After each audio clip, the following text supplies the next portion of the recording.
Hello, my gorgeous Gemini, and welcome to your reading for this month of November. So, this month it's about divine timing, soul alignment, and loving communication. And I have a little bit extra on this poster that I've made. So, big shifts in love and career, a whole new chapter opening. So, I do have a potion for you guys before we get into the astrology. The potion for this month that I recommend is Cleansing Vibes. And with this, I release what no longer serves me. But this is also just a really good one to have peace of mind, to have clarity, to have calmness, to kind of strip things back. And with Mercury retrograde happening this month and Mercury being your ruling planet, it's really important because it does impact those of us that have Gemini a little bit more, being so Mercury dominated. I'm Gemini rising, and turquoise is the crystal for you guys this month. So really helping ease and work with communication, helping us to kind of speak and communicate our vision. I feel like I need to wear some turquoise this month. It'll be a really good one. Let me know what crystal has been resonating for you guys for this month.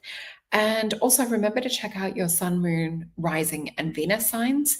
If they're not up already, they will be up shortly. Okay, so let's get into some of the astrology for you guys this month. So this month is really getting us to pause, and that's why we're working with cleansing vibes. So breathe, speak from your heart rather than from your head, making sure that we're really taking accountability, that we're pausing, that we're not just sort of letting words fly out before we have time to sort of reel back in on what we've said. With this, we also have Mars entering our relationship sector around the 4th. So we might see passion start to increase, but you can also feel tension at the same time. So definitely choose your words a little bit more carefully for that month. So channeling your energy into connection as opposed to conflict is also very, very wise this month. And with this, we'll have the full moon in Taurus around the 5th, which will encourage you to retreat, recharge, really honor your need for solitude. So if you're feeling that everyone's asking a lot of you, double down on committing to yourself first.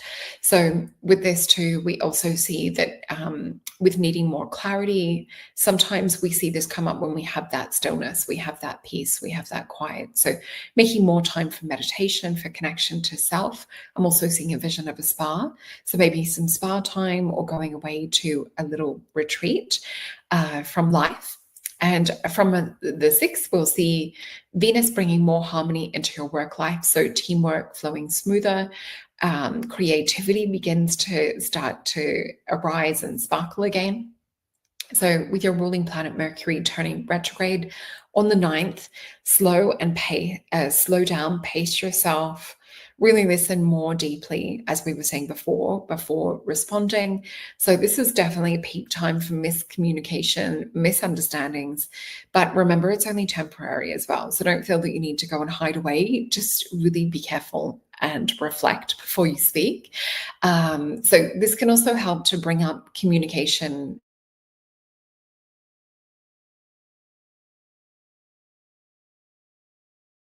you reacting to as well.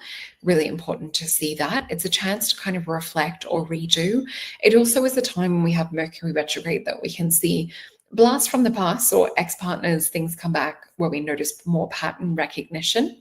So if the workplace stress peaks, you might find this happening around the 18th. So definitely it's a time to practice compassion, practice patience with yourself and with others. So the new moon will be on the 20th, which marks a fresh professional chapter. So it's perfect for whether you're looking to apply for something else or step more into, hello, Lyra.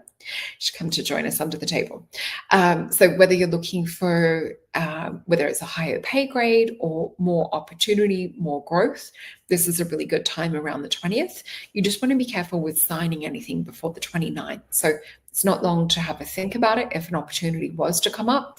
And if it's been something that's been on the cards for a long time, it's not such a big deal to step into it. So just make sure to read everything, read all the fine print.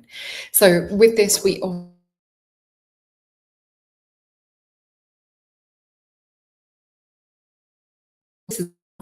The sun will shift into Sagittarius on the 21st, which is relationship energy and emotional honesty. So by the time Mercury moves direct on the 29th, Venus will enter your relationship sector on your chart. And with this also on the 30th will bring more peace, more love, more understanding, and returning to more effortless energy.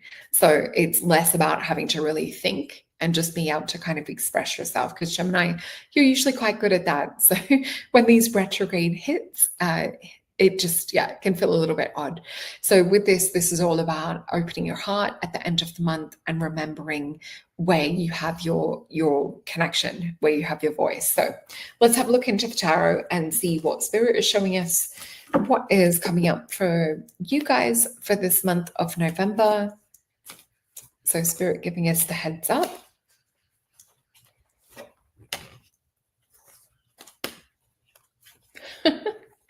I'm getting the word assorted, and I'm seeing a box of chocolates, and I'm seeing Forrest Gump.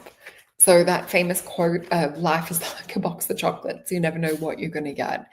So this could be an interesting month for you guys, my Geminis. So let's have a look. There's quite a few cards. We've got 7 cards. So let me flip these over. So we do have perhaps where there's new things coming in. We've got the card of the Fool. So this can sometimes represent, or to me, it represents Alice in Wonderland energy and going down the rabbit hole. It's all about sort of adventure, but there's a certain kind of like naivety where we don't know everything that we're sort of going to maybe perhaps find on this adventure. So it's about kind of stepping into the novelty of being in the present moment. But yeah, it could be opening up of new opportunity. We have the 10 of disc and the 10 of cups. So this could be you tapping into more money, more connection, as we also said with the astrology. And we have the Knight of Cups, Ace of Wands. So yeah, with the Knight of Cups, it does look like that we're moving towards new things. Ace of Wands, you could literally be handed a new opportunity. That's what I'm seeing come out for you guys. And it does look like perhaps things that you've waited for quite a while. And we also see things moving forward in terms of love and connection. This could also represent contracts and agreements. But yeah, we see the Chariot card come up. This generally is a little bit protected with this armor as well. And we see this beautiful portal energy in this version. So let me have a look at advice from Spirit, how to best navigate through this. So we have 5 of Swords, the Hanged Man, we have the Knight of Cups, we have the Chariot. Interesting, we have the Knight of Cups and the Chariot come up twice. So this is a card of defeat. So some of you may be in, and this is more a mercurial energy too, but 5 of Swords, it's more kind of, I have to be careful what I say, in terms of swearing, because the word I'm hearing is more of things can be a mind F sometimes in terms of like thought patterns and loops and old stories and things. So it's telling us to get out of the saga is the word Spirit's giving me to do with that. And then we've got the Hangman, which is all about enlightenment, growth, expansion, illuminated thinking, illuminated consciousness, seeing it from outside of the 3D, from up outside the matrix and really looking at it like it's a chessboard. So yeah, Knight of Cups, this is more sort of like also re-looking at like what it is that you have to offer, because a lot of the innovation and the beautiful, amazing creativity that you bring through, not everyone has. So I'm really seeing an honor of that to do with like new roles, new opportunities and jobs and things. And with the Chariot, so it looks like there's movement for you guys in this month. So go check out your sun, moon, rising and your Venus sign. All the links to bookings and to the potions are in the description box below. And have an amazing November. Look forward to seeing you guys on the next one. Oh, and please remember to share some love